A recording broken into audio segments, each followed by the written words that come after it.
నమస్కారం సిక్కోలు హృదయ స్పందన న్యూస్కు స్వాగతం. నేను మీ వెంకట్. ఈరోజు వార్తా విశేషాలు ఇలా ఉన్నాయి. ఆరోగ్య ప్రదాత శ్రీ సూర్యనారాయణ స్వామివారి ఆలయంలో శివ పంచాయతీన సహిత మహాలింగార్చన అర్చకులు భక్తి శ్రద్ధలతో నిర్వహించారు.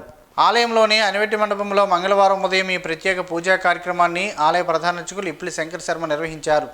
ఈ సందర్భంగా ఆలయ ఉప కమిషనర్ కార్యనిర్వహణాధికారి కేఎస్విడివి ప్రసాద్ మాట్లాడుతూ స్వామివారి ఆలయంలో ప్రత్యేక పూజలు భక్తి శ్రద్ధలతో నిర్వహించనున్నట్లు తెలిపారు. భక్తులు పాల్గొని తీర్థప్రసాదాలను స్వీకరించారు. వైద్యం, విద్యారంగాల బలోపేతానికి కూటమి ప్రభుత్వం అత్యంత ప్రాధాన్యత ఇస్తుందని శ్రీకాకుళం ఎమ్మెల్యే గొండు శంకర్ తెలిపారు. ప్రజలకు మెరుగైన వైద్య సదుపాయాలు అందించేందుకు ప్రభుత్వం అనేక సంస్కరణలు చేపడుతుందని తెలిపారు. శ్రీకాకుళం జిల్లా ప్రభుత్వ ఆసుపత్రి జీజీహెచ్ ప్రాంగణంలో నూతనంగా మంజూరైన తల్లి బిడ్డ ఎక్స్ప్రెస్ వాహనాలను ఎమ్మెల్యే గొండు శంకర్ లాంఛనంగా ప్రారంభించారు. ప్రసవం అనంతరం బాలింతలు, శిశువులను సురక్షితంగా వారి ఇళ్లకు చేర్చడమే ఈ పథకం ప్రధాన ఉద్దేశమని తెలిపారు. పాత ఓమ్ని వాహనాలు పాడైపోవడంతో వాటి స్థానంలో ఆధునిక సౌకర్యాలు, భద్రతా ప్రమాణాలతో కూడిన కొత్త వాహనాలను అందుబాటులోకి తీసుకొచ్చామని అన్నారు.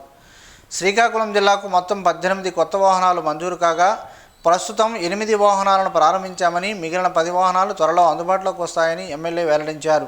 ముఖ్యమంత్రి నారా చంద్రబాబు నాయుడు, ప్రధానమంత్రి నరేంద్ర మోదీ, ఉప ముఖ్యమంత్రి పవన్ కళ్యాణ్, విద్యాశాఖ మంత్రి నారా లోకేష్ ఆధ్వర్యంలో ప్రజలకు మెరుగైన ఆరోగ్య సేవలు అందించేందుకు ప్రభుత్వం కృషి చేస్తుందని గొండు శంకర్ పేర్కొన్నారు. ఈ కార్యక్రమంలో ఆసుపత్రి సూపరింటెండెంట్, డిఎంఎండ్హెచ్ఓ, ప్రిన్సిపల్, డిసిహెచ్ఎస్తో పాటు వైద్యాధికారులు, సిబ్బంది, మీడియా ప్రతినిధులు పాల్గొన్నారు. ఈరోజు తల్లి బిడ్డ ఎక్స్ప్రెస్ ఆనాడు కూటమి ప్రభుత్వంలో ఈ స్కీమ్ తీసుకొచ్చాము. తర్వాత ఆ వెహికల్స్ అన్నీ పాతబడిపోయిన సందర్భంగా అవి చిన్న ఓమ్ని ఉండేవి. ఇప్పుడు దానికంటే పెద్దవి తీసుకొచ్చి దానికి ఎయిర్ బ్యాగ్స్ సిస్టమ్ పెట్టి పెద్ద వెహికల్స్ ఇంకా అత్యాధునికమైనటువంటి ఫెసిలిటీస్ ఇచ్చి మళ్ళీ ఈరోజు శ్రీకాకుళానికి జిల్లాకి 18 వెహికల్స్ కొత్తవి వచ్చాయి. దాంట్లో ఈరోజు 8 వెహికల్స్ ఈరోజు ప్రారంభించాం. ఇంకో 10 వెహికల్ త్వరలో రాబోతున్నాయి.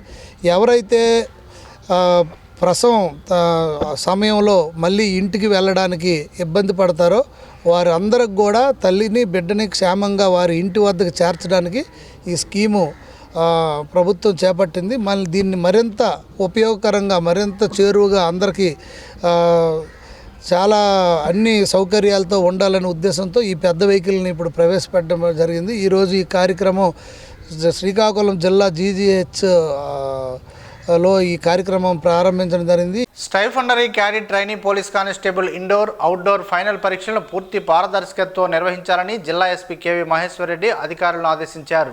మంగళవారం తండేవలసలోనే జిల్లా పోలీస్ శిక్షణా కేంద్రాన్ని ఎస్పీ సందర్శించి శిక్షణ పొందుతున్న కానిస్టేబుల్ ఫైనల్ పరీక్షల నిర్వహణను పరిశీలించారు. అభ్యర్థుల ప్రశాంత వాతావరణంలో పరీక్షలు రాసేలా పకడ్బందీ ఏర్పాట్లు చేయాలని, నిబంధనలు ఖచ్చితంగా పాటిస్తూ నిష్పక్షపాతంగా పరీక్షలు నిర్వహించాలని సూచించారు. కొత్తగా పోలీస్ శాఖలో చేరనున్న సిబ్బందికి నాణ్యమైన శిక్షణ అందించి విధుల్లో సమర్థవంతంగా పనిచేసేలా తీర్చిదిద్దాలని ఎస్పీ సూచించారు. అనంతరం శిక్షణా కేంద్రంలోని కంప్యూటర్ ల్యాబ్ను పరిశీలించి కొత్త కంప్యూటర్లు, అవసరమైన సాంకేతిక సదుపాయాల ఏర్పాట్లపై అధికారులతో చర్చించారు. ఈ కార్యక్రమంలో అదనపు SP P Srinivasarao, DSP Govindarao, శిక్షణ కేంద్రం అధికారులు, సిబ్బంది పాల్గొన్నారు. గ్రామీణ పారిశుద్ధ్య నిర్వహణను మరింత మెరుగుపరిచే దిశగా బూర్జి మండలంలో చర్యలు చేపట్టారు. బూర్జ ఎంపీడీఓ కార్యాలయం వద్ద మండల పరిధిలోని అన్ని గ్రామాలకు చెత్త సేకరణ, ట్రైసైకిళ్లను ఆమదాలవలస ఎమ్మెల్యే, రాష్ట్ర పీయూసీ చైర్మన్ కూన రవికుమార్ పంపిణీ చేశారు. ఈ సందర్భంగా కూన రవికుమార్ మాట్లాడుతూ గ్రామాల్లో పరిశుభ్రతకు అత్యంత ప్రాధాన్యత ఇవ్వాలని సూచించారు. ఇంటింటి నుంచి చెత్తను సేకరించి తడి, పొడి చెత్తను వేర్వేరుగా నిర్వహించడం ద్వారా పారిశుద్ధ్య సమస్యలను నియంత్రించవచ్చని అన్నారు. ప్రజలు కూడా తమ పరిసరాలను పరిశుభ్రంగా ఉంచుతూ పారిశుద్ధ్య సిబ్బందికి సహకరించాలని కోరారు. చెత్త సేకరణ, ట్రైసైకిళ్లతో ప్రతి ఇంటి నుంచి చెత్తను క్రమం తప్పకుండా సేకరించే అవకాశం ఉంటుందని తెలిపారు. స్వచ్ఛమైన గ్రామాలు, ఆరోగ్యకరమైన ప్రజలే లక్ష్యంగా కూటమి ప్రభుత్వం పనిచేస్తుందని ఎమ్మెల్యే పేర్కొన్నారు. ఈ కార్యక్రమంలో డీసీసీబీ చైర్మన్ శివాల సూర్యనారాయణ, మాజీ ఎమ్మెల్సీ పీరికెట్ల విశ్వప్రసాద్, మార్క్ఫెడ్ డైరెక్టర్ ఆనిప రామకృష్ణ, పీరికెట్ల సీతబాబు, స్థానిక ప్రజాప్రతినిధులు, అధికారులు, సచివాలయ సిబ్బంది, పారిశుద్ధ్య కార్మికులు, ప్రజలు పాల్గొన్నారు. శ్రీకాకుళం మున్సిపల్ కార్పొరేషన్ పరిధిలో లబ్ధిదారులకు చెక్కుల పంపిణీ కార్యక్రమం ఘనంగా జరిగింది. ఈ కార్యక్రమానికి శ్రీకాకుళం ఎమ్మెల్యే గొండు శంకర్ ముఖ్య అతిథిగా హాజరై లబ్ధిదారులకు చెక్కులు అందజేశారు.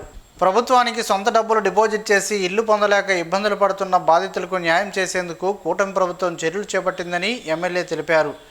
ఈ సమస్యను ముఖ్యమంత్రి నారా చంద్రబాబు నాయుడు మున్సిపల్ శాఖ మంత్రి నారాయణ దృష్టికి తీసుకెళ్లగా సానుకూలంగా స్పందించారని అన్నారు. వారి చొరవతో కేవలం 6 నెలల్లోనే శ్రీకాకుళానికి 10 నుంచి 11 కోట్ల రూపాయల వరకు నిధులు మంజూరయ్యాయని తెలిపారు. ఇందులో భాగంగా నేడు 1000 మంది లబ్ధిదారులకు సుమారు 5 కోట్ల రూపాయల చెక్కులు పంపిణీ చేస్తున్నామని, సాంకేతిక కారణాల వల్ల చెక్కులు అందుకోలేకపోయిన మరో 1000 మంది లబ్ధిదారులకు వచ్చే వారం మరో 5 కోట్ల రూపాయలు పంపిణీ చేస్తామని ఎమ్మెల్యే హామీ ఇచ్చారు. మహిళల కోసం ఉచిత బస్సు ప్రయాణం, పేదల కోసం అన్నా క్యాంటీన్ల పునరుద్ధరణ, సామాజిక పింఛన్లను 4000 రూపాయలకు పెంచి ప్రతి నెల 1వ తేదీన ఇంటి వద్దే అందజేస్తున్నామని తెలిపారు. శ్రీకాకుళం నగరాభివృద్ధికి ప్రభుత్వం ప్రత్యేక దృష్టి సారించిందని ఎమ్మెల్యే పేర్కొన్నారు. సుమారు 24 కోట్ల రూపాయలతో డ్రైనేజీలు, రోడ్లు, విద్యుత్ దీపాలు, విద్యుత్ స్తంభాలు, ట్రాన్స్ఫార్మర్ల ఏర్పాటు వంటి మౌలిక వసతుల పనులు కొనసాగిస్తున్నామని వివరించారు. ప్రజలు తమపై ఉంచిన నమ్మకాన్ని వమ్ము చేయకుండా అభివృద్ధి, సంక్షేమ పథకాలను ప్రతి గడపకు చేరుస్తామని ఎమ్మెల్యే గుండు శంకర్ స్పష్టం చేశారు. చంద్రబాబు సర్కార్లో ఒకే రాష్ట్రంలో ఒక వ్యక్తికి ఇంకో వ్యక్తికి చట్టం మారిపోతుందని మాజీ మంత్రి సీదిరి అప్పలరాజు సతీమణి శ్రీదేవి ఆరోపించారు. మంగళవారం స్థానిక ఓ ప్రైవేట్ ఫంక్షన్ హాల్లో నిర్వహించిన మీడియా సమావేశంలో ఆమె మాట్లాడారు. తన కుమారుడి విషయంలో రోడ్డు ప్రమాదాన్ని హత్యా ప్రయత్నంగా మార్పులు చేసి రాజకీయ కక్షకు పాల్పడ్డారని ఆవేదన వ్యక్తం చేశారు. ప్రతి వేదికపై తన భర్తను దోషిగా, క్రిమినల్గా చిత్రీకరించడం సరికాదని అన్నారు. డాక్టర్గా ఎందరికో ఎన్నో వైద్య సేవలు అందించారని, ప్రజాసేవ చేస్తున్నట్లు తెలిపారు. మంత్రిగా 5 ఏళ్ల పాటు సేవలందించడంతో పాటు ప్రజల హృదయాల్లో చోటు దక్కించుకున్నట్లు తెలిపారు. రాజకీయాలను పిల్లలపై కూడా ఆపాదిస్తూ రాజకీయ కక్షలకు పాల్పడడం సిగ్గుచేటని అన్నారు.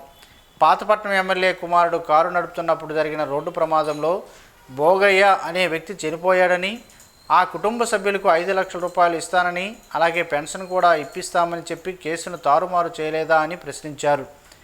ఈ కేసును చంద్రబాబు నాయుడు మళ్ళీ రీఓపెన్ చేసి స్వతంత్ర దర్యాప్తు చేస్తారా అని ప్రశ్నించారు. తమ విషయంలో రాజకీయంగా వేధించడం, అధికార పార్టీ ఎమ్మెల్యే విషయంలో చూసి చూడనట్లు ఊరుకోవడం ఏంటని, అందరికీ ఒకే చట్టమని, అందరికీ ఒకే న్యాయం చేయాలని అన్నారు. కోర్టు తీర్పు ఇవ్వకముందే చంద్రబాబు నాయుడు ప్రభుత్వం తీర్పులు చెబుతుందని, వేదికలపైన పేరును ప్రస్తావిస్తూ దోషిగా ప్రచారం చేస్తుందని, ఇలాంటి విధానం సరికాదని అన్నారు. రిమ్స్ ఆసుపత్రిని సూపర్ స్పెషాలిటీ ఆసుపత్రిగా అభివృద్ధి చేస్తామని ఇచ్చిన హామీని కూటమి ప్రభుత్వం అమలు చేయాలని సిపిఎం జిల్లా కార్యదర్శి డి గోవిందరావు డిమాండ్ చేశారు. రిమ్స్లో వైద్య సేవలు, సిబ్బంది, వైద్య పరికరాలు కొరతపై ప్రభుత్వం ప్రజలకు సమాధానం చెప్పాలని కోరారు. శ్రీకాకుళంలోని సిపిఎం కార్యాలయంలో నిర్వహించిన సమావేశంలో జిల్లా కార్యదర్శి వర్గ సభ్యులు బి కృష్ణమూర్తి, కోనారి మోహన్ రావుతో కలిసి గోవిందరావు మాట్లాడారు. 350 పడకల నుంచి 900 పడకల ఆసుపత్రిగా రిమ్స్ విస్తరించినప్పటికీ అందుకు అనుగుణంగా సిబ్బందిని పెంచలేదని విమర్శించారు. రిమ్స్లో ఐసీయూ సేవలకు అవసరమైన ఏసీలు, వెంటిలేటర్లు, మానిటర్లు, ఇన్ఫ్యూషన్ పరికరాలు సక్రమంగా అందుబాటులో లేవని ఆరోపించారు. Endocrinology, gastroenterology, surgical gastroenterology, paediatric surgery తదితర విభాగాల్లో పూర్తి స్థాయిలో వైద్యులు లేకపోవడంతో పేద, మధ్యతరగతి ప్రజలు ఇబ్బందులు పడుతున్నారని అన్నారు. గుండె, కిడ్నీ, నరాలు, మూత్ర సంబంధిత వ్యాధులు, మెదడు, వెన్నుముక, క్యాన్సర్, రేడియేషన్ థెరపీ వంటి విభాగాల్లో వారానికి 10 రోజులు మాత్రమే వైద్య సేవలు అందుతున్నాయని విమర్శించారు. డాక్టర్ స్కాన్ సూచించిన నెల రోజుల వరకు సమయం పడుతుందని అన్నారు. క్యాత్ ల్యాబ్ లేకుండా కార్డియాలజీ సేవలు ఎలా అందిస్తారని ప్రశ్నించారు. యూరాలజీ, న్యూరో సర్జరీకి అవసరమైన పరికరాలు, ఐసోలేషన్ వార్డు కూడా అందుబాటులో లేవని పేర్కొన్నారు. 41 పోస్టుల భర్తీకి నోటిఫికేషన్ ఇచ్చి 2 ఏళ్లు గడిచినా నియామకాలు ఎందుకు చేపట్టలేదని ప్రభుత్వాన్ని ప్రశ్నించారు. పెరిగిన పడకలకు అనుగుణంగా వైద్యులు, స్టాఫ్ నర్సులు, ఎఫ్ఎన్ఓ, ఎంఎన్ఓ, శానిటేషన్ సిబ్బందిని వెంటనే నియమించాలని డిమాండ్ చేశారు. రిమ్స్ను సూపర్ స్పెషాలిటీ ఆసుపత్రిగా అభివృద్ధి చేయడంతో పాటు అవసరమైన వైద్య పరికరాలు కొనుగోలు చేసి ఎన్నికల హామీలను అమలు చేయాలని సిపిఎం నేతలు డిమాండ్ చేశారు. సమస్యలను పరిష్కరించకపోతే ప్రజల మద్దతుతో ఉద్యమాలు చేపడతామని డి గోవిందరావు, బి కృష్ణమూర్తి, కోనారి మోహన్ రావు హెచ్చరించారు. అన్ని దానాల్లో విద్యాదానమే మెన్న అనే భావనతో విద్యార్థులకు నోట్బుక్స్, పెన్సిల్, ఎరేజర్లను bank of Baroda retired manager T Venkataratnam దాతృత్వంతో అలయన్స్ క్లబ్ ఆధ్వర్యంలో పంపిణీ కార్యక్రమం నిర్వహించారు. మంగళవారం మున్సిపల్ ప్రాథమిక పాఠశాల మంగువారి తోటలో ఈ కార్యక్రమం నిర్వహించారు. ఈ సందర్భంగా విద్యార్థులకు మొక్కల పెంపకం, పర్యావరణ పరిరక్షణపై అవగాహన కల్పించారు. విత్తనాలు నాటి మొలకెత్తిన మొక్కలను సంరక్షించి పెద్దవిగా పెంచాలని సూచించారు. మొక్కలు కాలుష్య నివారణకు, భూతాపాన్ని తగ్గించేందుకు ఎంతగానో ఉపయోగపడతాయని వివరించారు. మొక్కల ద్వారా ప్రాణవాయు విడుదల, ఫలవృక్షాల ప్రాధాన్యత గురించి జామ్ చంద్రశేఖర్ విద్యార్థులకు సోదరానంగా వివరించారు. ఈ కార్యక్రమంలో అలయన్స్ క్లబ్ ప్రతినిధులు టి కిషోర్ సాయి, పి మన్మథరావు, పాఠశాల ప్రధానోపాధ్యాయులు సింహాచలం, బోధన సిబ్బంది, విద్యార్థులు పాల్గొన్నారు. 1988 నుంచి తెలుగుదేశం పార్టీలో కొనసాగుతున్న తనపై కొందరు తప్పుడు ప్రచారం చేస్తున్నారని టీడీపీ సీనియర్ కార్యకర్త మైలుపల్లి నరసింహరావు ఆవేదన వ్యక్తం చేశారు. తాను పార్టీకి నిబద్ధతతో పనిచేస్తున్నప్పటికీ వైఎస్ఆర్సీపీకి పనిచేస్తున్నానంటూ గనగలవానిపేటకు చెందిన బర్రి రామారావు తప్పుడు ఆరోపణలు చేస్తున్నారని పేర్కొన్నారు. స్వర్గీయ గుండ అప్పల సూర్యనారాయణ, కింజరాపు ఎర్రన్నాయుడు హయాం నుంచి టీడీపీ కోసం పనిచేస్తున్నానని తెలిపారు. ఎర్రన్నాయుడు ఎంపీగా పోటీ చేసిన సమయంలో జిల్లా వ్యాప్తంగా ప్రచారంలో పాల్గొన్నానని, ప్రస్తుత కేంద్ర మంత్రి కింజరాపు రామ్మోహన్ నాయుడు ఎంపీగా పోటీ చేసిన 3 ఎన్నికల్లోనూ ప్రచారానికి వాహనం సమకూర్చి పార్టీ గెలుపు కోసం కృషి చేశానని అన్నారు. ఇటీవల శ్రీకాకుళం ఎమ్మెల్యే గొండు శంకర్ ఆధ్వర్యంలో స్థానిక ఎన్నికల్లో పార్టీ అభ్యర్థుల గెలుపుకు కృషి చేశామని తెలిపారు.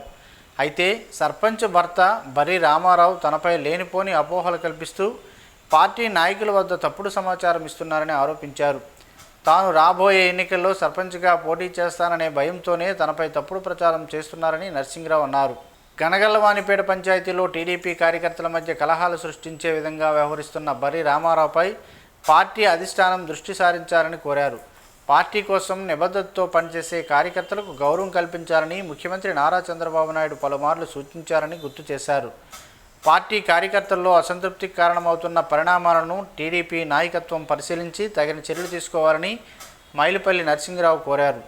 విద్యార్థుల్లో దాగి ఉన్న ప్రతిభ, సృజనాత్మకతను వెలికితీయడమే జేసీ సెట్ ముఖ్య ఉద్దేశమని జేసీఐ శ్రీకాకుళం మెయిన్ అధ్యక్షురాలు తమ్మినేని ఉషారాణి అన్నారు. నగరంలోనే వికాస్ హై స్కూల్లో మంగళవారం విద్యార్థులకు స్కాలర్షిప్ యాప్టిట్యూడ్ టెస్ట్ను నిర్వహించారు. 6 నుంచి 12వ తరగతి విద్యార్థులకు జేసీఐ ఇండియా ఆధ్వర్యంలో జాతీయ స్థాయిలో ఈ ప్రతిభా అన్వేషణ పరీక్ష నిర్వహిస్తున్నట్లు ఉషారాణి తెలిపారు. గణితం, science, English, general knowledge, IQ అంశాల్లో విద్యార్థుల ప్రతిభను పరీక్షిస్తారని తెలిపారు. జేసీఐ శ్రీకాకుళం వ్యవస్థాపకులు డాక్టర్ జామ్ భీమశంకర్ నేతృత్వంలో ఈ కార్యక్రమం నిర్వహిస్తున్నామని అడ్వైజర్ మణిశర్మ తెలిపారు. ప్రతిభ కనబరిచిన విద్యార్థులకు ప్రోత్సాహకాలు అందిస్తామని, అత్యుత్తమ ప్రతిభ చూపిన విద్యార్థికి ₹1,00,000 బహుమతి అందించనున్నట్లు తెలిపారు.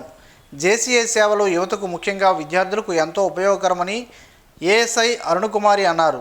ఈ కార్యక్రమంలో జేసీఐ ఉపాధ్యక్షులు గుండు నరేంద్రనాథ్, ఉర్లం శివతేజ్ పట్నాయక్, ఉపాధ్యక్షురాలు Sanapala Tejaswini, director Swathi Vikas, high school యాజమాన్యం, విద్యార్థులు పాల్గొన్నారు.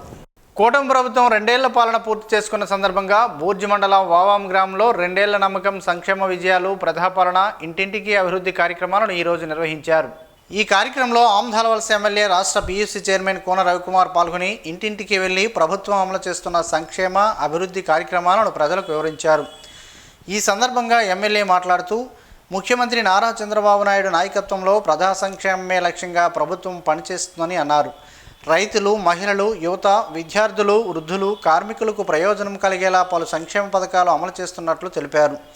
గ్రామీణ ప్రాంతాల్లో రహదారులు, తాగునీరు, విద్య, వైద్యం, విద్యుత్, వ్యవసాయ రంగాల అభివృద్ధికి ప్రభుత్వం ప్రాధాన్యత ఇస్తుందని అన్నారు. వావాం గ్రామంలో చేపట్టిన అభివృద్ధి పనులు, ప్రభుత్వ పథకాల వివరాలతో కూడిన కరపత్రాలను ప్రజలకు పంపిణీ చేశారు. గ్రామస్తుల సమస్యలను తెలుసుకుని వాటి పరిష్కారానికి చర్యలు తీసుకుంటామని ఎమ్మెల్యే హామీ ఇచ్చారు. ఈ కార్యక్రమంలో DCCB chairman Sivala Suryanarayana, Markfed director Anipa Ramakrishna, Peerikatla Seethababu, Gopi master, కూటమి నాయకులు, కార్యకర్తలు, గ్రామ పెద్దలు, మహిళలు, యువత పాల్గొన్నారు. చెన్నై సమీపంలోనే గుమ్మిడిపూండిలో నిర్వహించిన 20వ సౌత్ ఇండియా యోగా ఛాంపియన్షిప్లో శ్రీకాకుళానికి చెందిన సూర్య పతంజలి యోగా సెంటర్ ఘన విజయం సాధించింది. ఆంధ్రప్రదేశ్, తెలంగాణ, కేరళ, తమిళనాడు, కర్ణాటక రాష్ట్రాల క్రీడాకారులతో పోటీపడి సూర్య పతంజలి ప్రతినిధులు అద్భుత ప్రతిభ కనబరిచి మొత్తం 33 మెడల్స్తో పాటు మెమంటోలను కైవసం చేసుకున్నారు. యోగా సెంటర్ వ్యవస్థాపకురాలు కోపూరి శ్రీదేవి ఆధ్వర్యంలో పాల్గొన్న గుంటక జ్యోతిర్మయ, పేకల వివాన్, పేకల గగన్, బస్వా లహరీష్, జస్మిత, వేదశ్రీ, చేతన్, వికాస్, విశాలి, విమల తదితరులు అత్యుత్తమ ప్రదర్శనతో పతకాలు సాధించారు. క్రీడాకారుల క్రమశిక్షణ, పట్టుదల, నిరంతర సాధనకు ఈ విజయం నిదర్శనమని నిర్వాహకులు తెలిపారు. 33 మెడల్స్ సాధించి శ్రీకాకుళం జిల్లాకు పేరు తీసుకురావడం పట్ల పలువురు అభినందనలు తెలిపారు. నరసన్నపేటలో జరిగిన జిల్లా స్థాయి యోగా పోటీల్లో శ్రీకాకుళం రాజీవ్ గాంధీ వైజ్ఞానిక సాంకేతిక విశ్వవిద్యాలయం IIIT విద్యార్థులు సత్తా చాటారు. 34 మంది విద్యార్థులు గోల్డ్, సిల్వర్ పతకాలు సాధించి రాష్ట్ర స్థాయి యోగా ఛాంపియన్షిప్ 2026కు ఎంపికయ్యారు. ఎంపికైన వారిలో జానకి, మేఘన, ఢిల్లేశ్వరి, సుమంత్, మణికంఠ తదితరులు ఉన్నారు. విద్యార్థులను విశ్వవిద్యాలయ డైరెక్టర్ ప్రొఫెసర్ గిరిధర్ మద్రాస్ ప్రత్యేకంగా అభినందించారు. Doctor Sivaramakrishna, doctor Vasu, doctor Sivaramasastry, doctor Prakash Rao, Yogeshwari, K Raghuram, doctor Eswara Rao, Archana, G Dhananjaya Rao తదితర అధ్యాపకులు విద్యార్థుల ప్రతిభను అభినందించారు. ప్రగతి రిసార్ట్స్లో 2 రోజుల పాటు నిర్వహించిన జేఏసీ సౌత్ కార్నివాల్ ఘనంగా జరిగింది. జేఏసీ జోన్ 12 ఆధ్వర్యంలో నిర్వహించిన జాతీయ స్థాయి కార్యక్రమానికి వివిధ జోన్ల సభ్యులు, చైర్మన్లు, జాతీయ స్థాయి నాయకులు హాజరయ్యారు. ఏడాది పొడవునా నిర్వహించిన సేవ, సామాజిక, సంస్థాగత కార్యక్రమాలకు అందించే అవార్డుల్లో జేఏసీ జోన్ 4కు 5 ప్రతిష్టాత్మక అవార్డులు లభించాయి. అవార్డులను JAC India national chairman JFS PDM Naresh Kariappa అందజేయగా, zone 4 chairman JFS PDM Ramaraju, vice చైర్మన్లు కామేశ్వరరావు, వాసవికాంత స్వీకరించారు. కార్నివాల్ను విజయవంతంగా నిర్వహించిన zone 12 chairman PDM Naveen, conference director Gupta, GVM Raju, Vinay Mehta, Manoj Thakkar తదితరులు జాతీయ నాయకులు అభినందించారు. ప్రతి జోన్ తమ ప్రాంతంలో శాశ్వత ప్రాజెక్టు చేపట్టి సమాజానికి ఉపయోగపడే సేవా కార్యక్రమాలు కొనసాగించాలని జేఏసీ జాతీయ నాయకులు సూచించారు.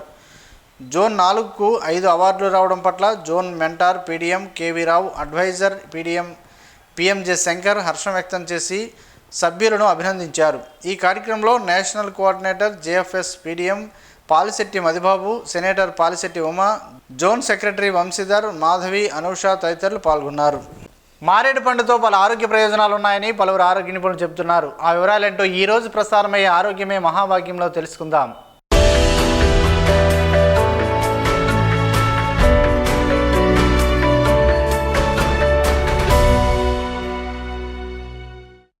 మారేడు పండును ఆయుర్వేద శాస్త్రంలో ఔషధంగా భావిస్తారు. పురాతన గ్రంథాల ప్రకారం ఈ పండును దైవిక ఫలంగా పిలుస్తారు.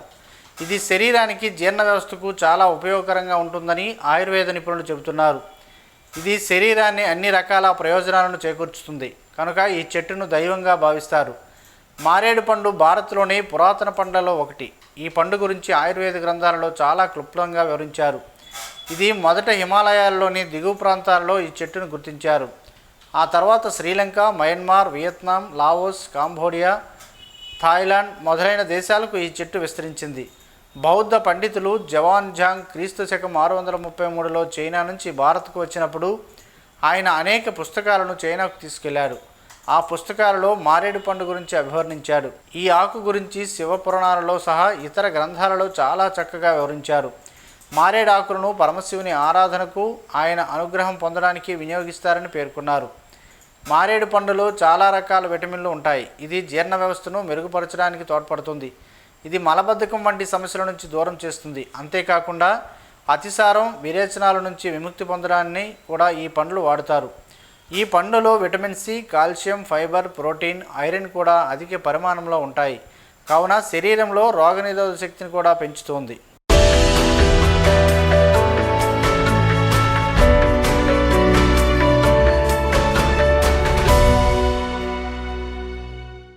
ఈరోజు వార్తల్లో ఒక మంచి మాటను విందాం, ఆచరిద్దాం. సమాజ శ్రేయస్సును కాంక్షిస్తున్న మహనీయుల మాటల్లో నుంచి ఈరోజు.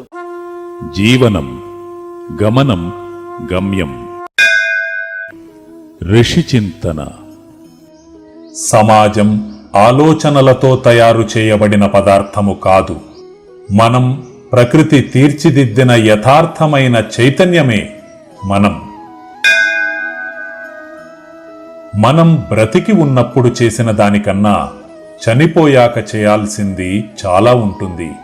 అది నీవు బ్రతికుండగా చేసేదానిపై ఆధారపడి ఉండును. అదే ఆధ్యాత్మికం. ఓం శ్రీ గాయత్ర్యై నమః. స్పందన న్యూస్ ఇప్పుడు యూట్యూబ్లో అందుబాటులో ఉంచడమైనది. ఎస్డివి స్పేస్ స్పందన అని టైప్ చేసి ప్రేక్షకులు తమకు అనుకూలమైన సమయంలో న్యూస్ని వీక్షించగలరు.